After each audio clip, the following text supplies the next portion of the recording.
નમસ્કાર, પ્રણામ, સ્વાગત છે તમારું એક નવા વિડીયોમાં।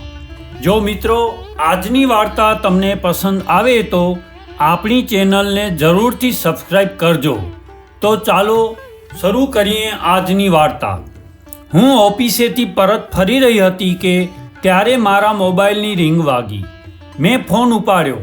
સામા પક્ષેથી કોઈએ મને જણાવ્યું કે આરતી, તારા સસરા હવે નથી રહ્યા, તું તરત જ અહીંયા આવી જા।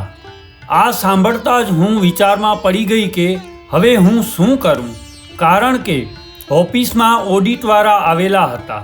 જ્યારે ઓડિટ ચાલુ હોય છે ત્યારે સાહેબ લોકો ઘણીવાર રજા આપવામાં ડરતા હોય છે। મેં તરત જ સાહેબને ફોન કરીને મારા સસરાના અવસાનની જાણ કરી। ઘરે આવ્યા પછી મેં તરત જ મારી ટ્રેનની ટિકિટ બુક કરાવી અને ઝડપથી મારી સુટકેસ તૈયાર કરી અને રેલવે સ્ટેશન પહોંચી ગઈ। અમદાવાદ જવાવાળી ટ્રેન પ્લેટફોર્મ પર ઊભી હતી। હું દોડીને S7 ડબ્બામાં ઘૂસી ગઈ। હું મારી સીટ પર બેઠી કે તરત જ ગાડી ચાલવા લાગી। સીટ ઉપર બેસતા જ મારા મનમાં પહેલાંની બધી યાદો આવવા લાગી। મારા સસરાનો ચહેરો રહી રહીને મને યાદ આવતો હતો। સાચું કહું તો મારું હૃદય સ્વીકારવામાં જરા પણ તૈયાર નહોતું કે મારા સસરા નથી રહ્યા। જેમ જેમ ગાડીની ઝડપ વધવા લાગી તેમ તેમ મને મારા જીવનની દરેક ઘટના યાદ આવવા લાગી જે તેમની સાથે જોડાયેલી હતી। મને આજે પણ યાદ છે કે જ્યારે હું પરણીને મારા સાસરે આવી હતી ત્યારે મેં પહેલીવાર મારા સસરાના ચરણ સ્પર્શ કર્યા હતા। ત્યારે તેમણે મને કહ્યું હતું કે એક વાત હંમેશા યાદ રાખજે કે આ ઘરને ક્યારે પોતાનું પિયર ના સમજતી। હા, હંમેશા એ જ યાદ રાખજે કે આ તારી સાસરી છે। હું તેમના કઠોર શબ્દ સાંભળીને ચોંકી પણ ગઈ અને ડરી પણ ગઈ હતી। જોકે મારા પતિ અંકિત મિલિટરીમાં હતા। લગ્ન માટે તે 1 મહિનાની રજા લઈને આવ્યા હતા। લગ્ન પછી તરત જ અમે હનીમૂન માટે મનાલી ગયા અને ત્યાંથી પાછા વળતી વખતે અમે મહાબળેશ્વર, પૂના ગયા। આ ફરવામાં ને ફરવામાં દિવસો કેવી રીતે પસાર થઈ ગયા એ અમને ખબર જ ના પડી। તેમની રજાઓ પૂરી થઈ ગઈ અને તે ફરીથી કાશ્મીર જતા રહ્યા। જ્યારે એક દિવસ અમે મહાબળેશ્વર સનસેટ પોઈન્ટ ઉપર બેઠા હતા ત્યારે વાતોમાં તેમણે કહ્યું કે પોતાની ડ્યુટી માટે સરહદ ઉપર રહેતી વખતે અમારે સંપૂર્ણ રીતે સતર્ક રહેવું પડે છે, કારણ કે સરહદ પારથી આતંકવાદીઓ આપણા દેશમાં ઘૂસણખોરી કરે તેવી સંભાવના હંમેશા બની રહે છે અને સરહદ પારથી દુશ્મન સેના ક્યારેક સીઝ ફાયર તોડીને ગોળીબાર પણ કરતી રહે છે। એટલા માટે અમારે હંમેશા સજાગ રહેવું પડે છે। અમારી નાની નાની ભૂલો અમારા જીવન માટે ખતરો બની શકે છે। જ્યારે તેમની આ વાત પૂરી થઈ ત્યારે મેં પૂછ્યું, તમે મને કાશ્મીર ફરવા માટે ક્યારે લઈ જશો? ત્યારે તરત જ જવાબ આપતા તેમણે કહ્યું, આરતી, આવતી વખતે જ્યારે હું અમદાવાદ આવીશ ત્યારે હું તને મારી સાથે કાશ્મીર લઈ જઈશ। તેમનો કાશ્મીરમાં પહોંચી ગયા તે અંગે કાશ્મીર પહોંચ્યા પછી ફોન આવ્યો હતો અને તેના બીજા જ દિવસે સવારે 5 વાગે ફોનની રિંગ વાગી। મારા સસરાએ જ ફોન ઉપાડ્યો। સામેથી અવાજ આવ્યો કે હું કર્નલ સિન્હા બોલી રહ્યો છું। મને એ જણાવતા દુઃખ થાય છે કે કાલે રાત્રે અમુક આતંકવાદીઓએ અમારી સરહદ ઉપર આક્રમણ કરી દીધું। તેમની સાથે લડતા લડતા તમારો પુત્ર અંકિત શહીદ થઈ ગયો। સામેથી ફોન બંધ થયો અને આ બાજુ મારા સસરાએ મારા રૂમનો દરવાજો ખખડાવ્યો। જ્યારે મેં દરવાજો ખોલ્યો તો તેમણે મને મારા પતિની શહાદતના સમાચાર સપાટ શબ્દોમાં સંભળાવ્યા।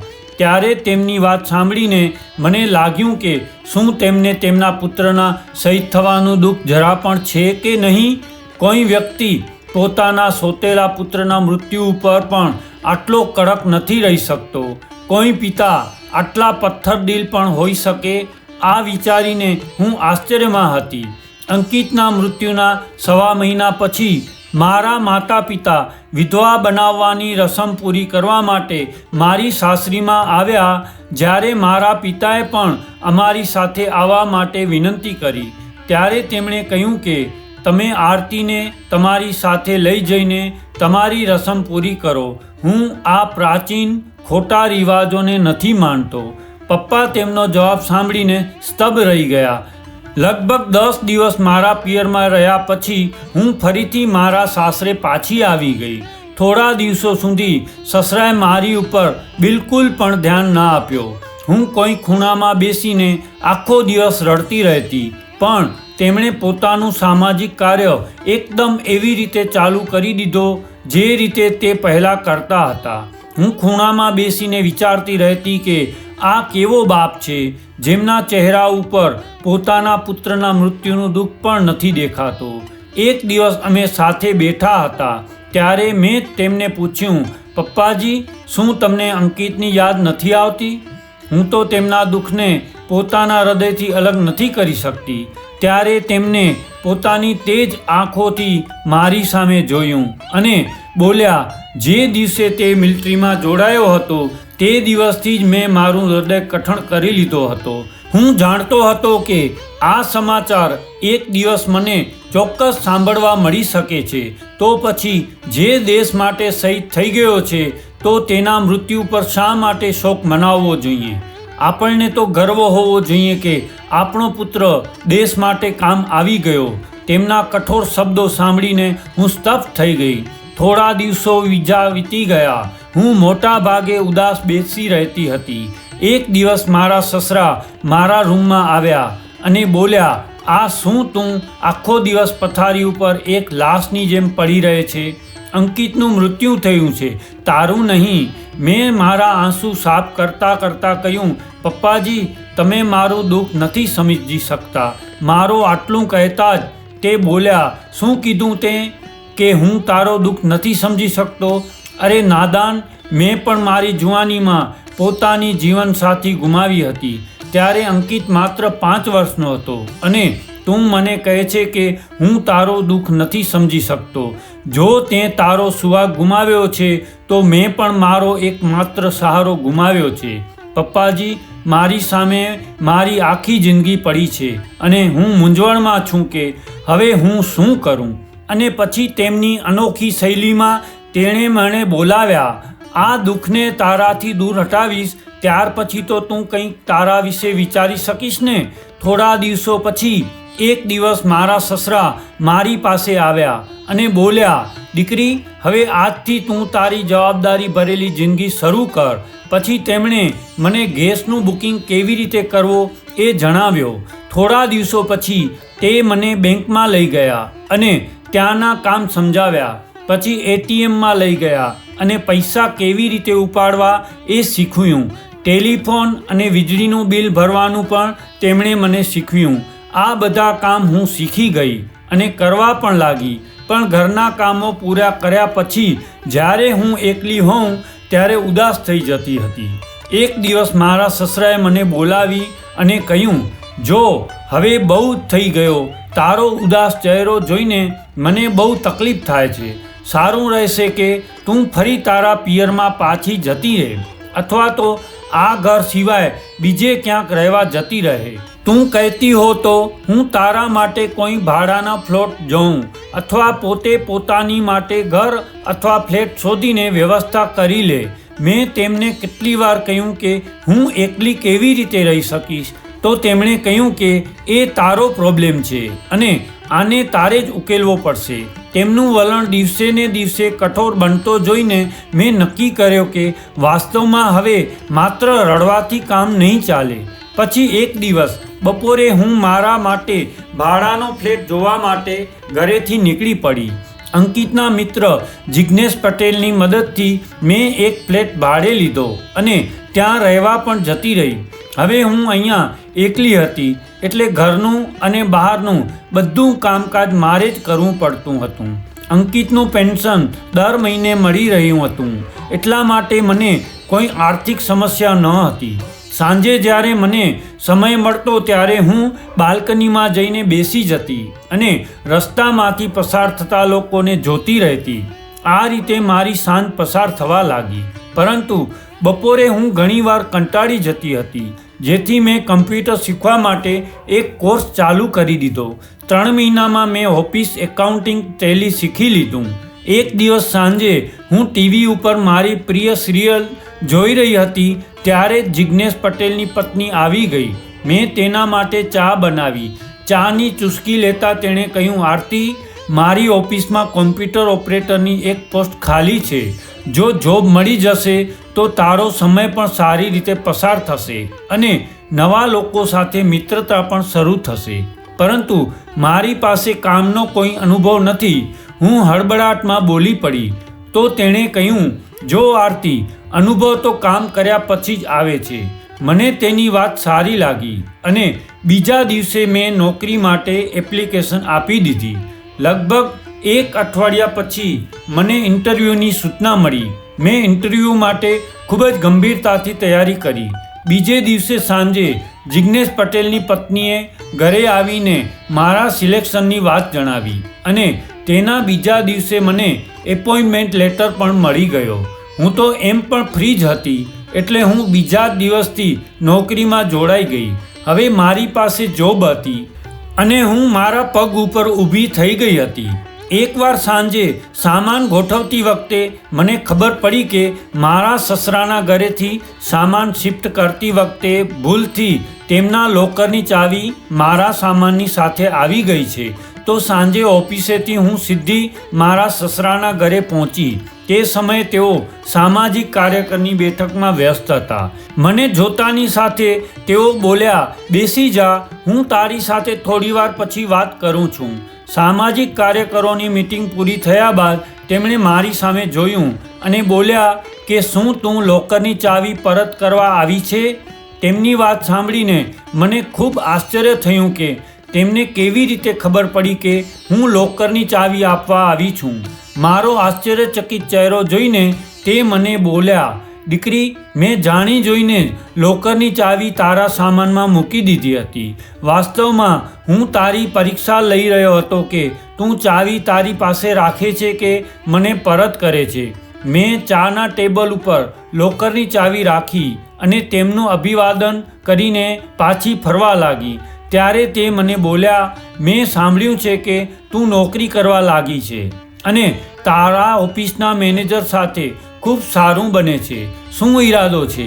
મેં આદરપૂર્વક અને ધીરજપૂર્વક તેમને કહ્યું, હું કોમ્પ્યુટર ઓપરેટરની પોસ્ટ પર છું અને તે મારા મેનેજર છે. એટલા માટે મારે ઘણી વખત તેમના કેબિનમાં જવું પડે છે.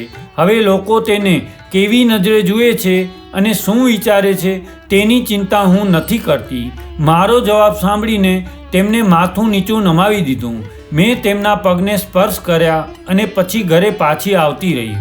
હું ઘરે જરૂર આવતી રહી, પણ મારા સસરાના શબ્દો મારા કાનમાં ગૂંજતા રહ્યા કે સાંભળ્યું છે કે તું નોકરી કરવા લાગી છે અને તારું તારા ઓફિસના મેનેજર સાથે ખૂબ સારો બને છે. શું ઈરાદો છે?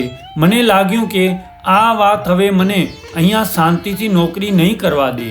એટલે હું રવિવારે અમારા જીએમને તેમના બંગલે તેમને મળવા ગઈ. તો તેમણે પૂછ્યું, કહો, તમે શું કહેવા માંગો છો?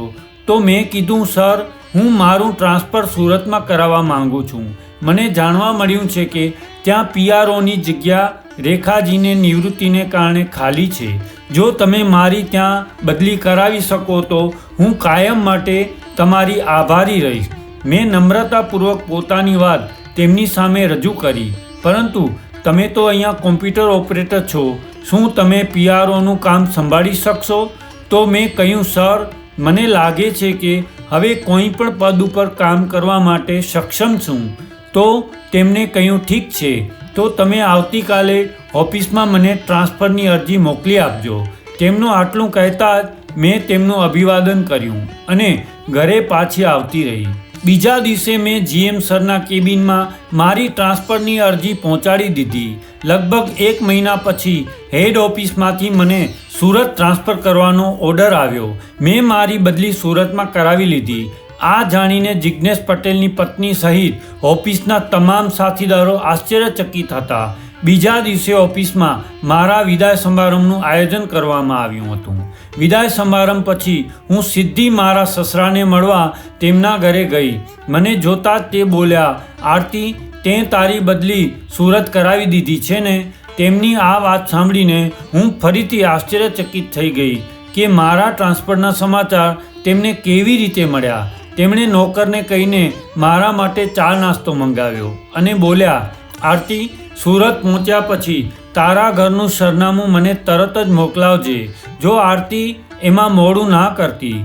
સુરત આવ્યાના 2 દિવસ પછી જ ઓફિસની એક કલીગની મદદથી મેં એક મકાન ભાડે લીધું અને મારા નવા મકાનના સરનામાની માહિતી મારા સસરાને મોકલી દીધી. મને સુરત આવ્યાને માત્ર 3 મહિના થયા હતા અને આજે ઓફિસમાં પહોંચતા જ મને માહિતી મળી કે મારા સસરા નથી રહ્યા. આ આખી ઘટના મારી નજર સામે ફિલ્મની જેમ પસાર થઈ ગઈ. ટ્રેન એક સ્ટેશનથી બીજા સ્ટેશને આગળ વધી અને અમદાવાદ જઈને ઊભી રહી. હું ટ્રેનમાંથી નીચે ઉતરી અને રિક્ષા કરીને મારા સસરાના ઘરે પહોંચી. મારા પહોંચતા જ પહેલાં તેમની અંતિમ યાત્રાની સંપૂર્ણ તૈયારીઓ કરી લેવામાં આવી હતી. મેં છેલ્લી વખત તેમનો ચહેરો જોયો અને તેમના ચરણ સ્પર્શ કર્યા. હવે તે એ લાશના રૂપમાં મારી સામે હતા, પરંતુ તેમને જોઈને એવું લાગી રહ્યું હતું કે જાણે તે મને કંઈ કહેવા માંગે છે. તેમનું સૂરજ જેવું તેજ તેમના ચહેરા ઉપર હજુ પણ એવું જ નજર આવી રહ્યો હતો. તેમના ભાઈના પુત્રોએ અર્થીને ખભા ઉપર ઉઠાવી અને તેમની અંતિમ યાત્રા શરૂ કરી. બીજા દિવસે મારા કાકાજી સસરાના છોકરાઓએ મને એક ફાઇલ આપી. મેં એક પછી એક તેના કાગળો ફેરવવાનું શરૂ કર્યું. મારા સસરાએ મારા નામે વારસો લખાવ્યો હતો, જેમાં તમામ મિલકત અને પૈસા મારા નામે લખવામાં આવ્યા હતા. વસિયતનામામાં અંતે તેમણે મારા નામે એક ચિઠ્ઠી લખી હતી, જેમાં લખ્યું હતું કે, પ્રિય પુત્રી આરતી, તને આશીર્વાદ છે. આ પત્ર મારા મૃત્યુ પછી તને મળશે. તું મારો સ્વભાવ જોઈને આશ્ચર્યચકિત હતી અને જીવનભર આશ્ચર્યચકિત જ રહી. મેં જાણી જોઈને તને મારું ઘર છોડવા માટે મજબૂર કરી દીધી, જેથી તું તારા રૂમમાં એકાંત ખૂણામાંથી બહાર નીકળીને દુનિયાદારીને સમજી શકે. જિજ્ઞેશ પટેલની પત્નીને બોલાવીને મેં તારી પાસે મોકલી હતી, જેથી તું કોમ્પ્યુટર ઓપરેટરની પોસ્ટ માટે અરજી કરે. વાસ્તવમાં જિજ્ઞેશ પટેલની પત્ની પાસેથી માહિતી મેળવીને જ મેં તારી ઉપર તારા મેનેજર સાથે વધારે હરવા મળવાનો આરોપ લગાવ્યો હતો. દીકરી, હું ઈચ્છતો હતો કે તું સમયસર તારા માટે કોઈ યોગ્ય જીવનસાથી શોધી લે. આ માટે મને તારી ઓફિસનો મેનેજર યોગ્ય પણ લાગ્યો, પરંતુ મારી આ વાતનો જવાબ તે પોતાની બદલી સુરતમાં કરીને મને આપ્યો. દીકરી, બદલાતા જમાના સાથે આપણે પણ બદલાવું પડે છે. એમ પણ એકલી સ્ત્રીનું જીવવું આજકાલ ખૂબ મુશ્કેલ બની ગયું છે. જો તને સમયસર કોઈ સારો જીવનસાથી મળી જાય તો તું લગ્ન ચોક્કસ કરી લેજે. દીકરી, જે મરી ગયું તેની સાથે મરી તો નથી શકાતું ને.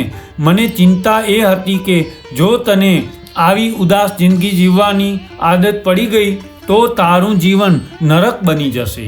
કારણ કે આપણી પાસે અઢળક સંપત્તિ હોય તો પણ જીવનની ખુશીઓ માત્ર રૂપિયા પૈસાથી તો નથી મળતી. એટલા માટે હું પણ સતત મારું તન મન ધન સામાજિક કાર્યોમાં લગાવતો રહ્યો. દીકરી, માનવ થવાનો અર્થ છે સમાજમાં રહેવો. જ્યારે તે પોતાની જાતને એક રૂમના એક સૂના ખૂણામાં બંધ કરી દીધી હતી, હવે હું એ જાણીને ખૂબ ખુશ અને સંતુષ્ટ છું કે તે જિંદગીને ફરીથી જીવતા શીખી લીધી છે.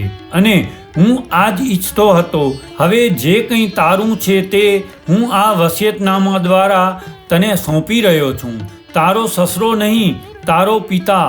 તેમનો આ પત્ર વાંચીને મને મારા હૃદયમાં ખૂબ જ દુઃખ થયું, સાથે ખૂબ રડવું આવ્યું અને લાગ્યું કે કાશ હું મારા સસરાની વિચારસરણીને પહેલાં જાણી શકતી તો તેમના વિશે હું તે બધું ના વિચારતી, જે હું એકલતામાં બેઠા બેઠા વિચારતી રહી. તેમના પત્રમાં લખેલી એ વાત કે હું સમયસર કોઈ જીવનસાથીને પસંદ કરીને લગ્ન કરી લઉં, તેના વિશે પણ હું વિચારી રહી છું.